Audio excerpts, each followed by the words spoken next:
Mundu babadde nazo ne bomu zabaddemu tebabadde basajja bangu nnyo okutwaliza wamu byabaddemu ekirungi byakoleddwa nga wendi nabadde mbiraba tebiriiko byagenda nti nabiwulidde mundu zabaddemu bbiri ne bomu ze saategedde muwendo kuba ku bomu baatugambye tuveewo ne basigala nga bazitegula baateguddeko nawuliddeko bbiri ezaategulukuse ezisigadde saategedde nabadde mmanyi nti bantu balamu nga naye nga si bantu balamu kubanga bazze mu ofiisi ne bambulira amannya ge baagala naye nga n'abantu nali mbamanyi ne mbalagirira bye babeera era ne batuukawo badde ya bunkenke kubanga n'abantu be babadde bazze okukwata balabika babadde batendeke abasirikale babadde ku bunkenke olwokuba nti babadde bagenda okulumba nga babategedde nti si bangu naffe twakitegedde luvannyuma nti abantu be tubadde tusuuza si bangu tubiraba kati nti babadde bangu nasanze ng'omu agudde ku buliri naye ng'era omukono gusiseeyo emmundu ye ng'agirina mu ngalo kitegeeza nti yabadde akola ttaani kubaddiza kyekitegeeza nti ensi si ntebenkevu. It was also surprising because he has been a good person, not talkative, quiet. The only word you could hear from him is good morning, good night, because he was on and off. Couldn't stay like full time at home. Nawulidde kyenagize eki tinawulidde obwedda tuwulire mutukuba naye nga tuwuliranga bw'ogamba omwana nga akuba ki ekirema bapu ketwakifuddeko nafu mugamba neŋŋamba kisina gye mbamanyi era simbadde sibamanyi. Basoose bakubisa amasasi ga pisito we baategedde nti balimu babiri ne baleeta esemuggi ne babakuba ne babattirawo.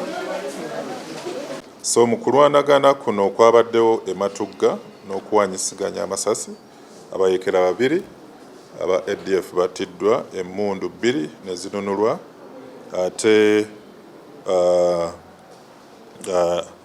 ne bomu zino enkolerere nazo zasobodde okununulwa. Mu kunoonyereza okwakakolebwa kulaga nti ke kamu akaali emabega w'okubulumbaganyi obwakolebwa ku poliisi y'e Busiika. Kino kiraga nti tukyalina ebikolwa eby'obukambwe. Our flying squad teams and crime intelligence have been actively hunting down a group of about 7 ADF remnants who slowly filtered back into the country from the eastern DRC with weapons. And they managed to round them up in Matuga.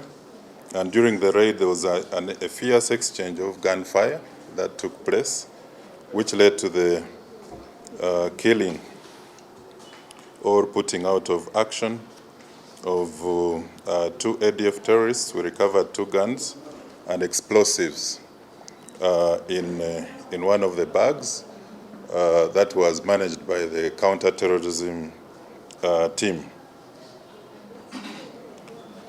This is the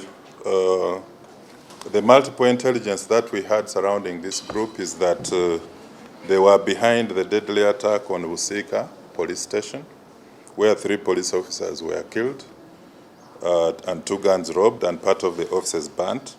It is also the group that carried out an attack on 2 civilians in Kasule, Yangwa village, Chabadaza, where they killed them and also injured a 3rd, and thereafter attacked police officers at Chabadaza police station, where they rescued 2 colleagues and also burnt an office.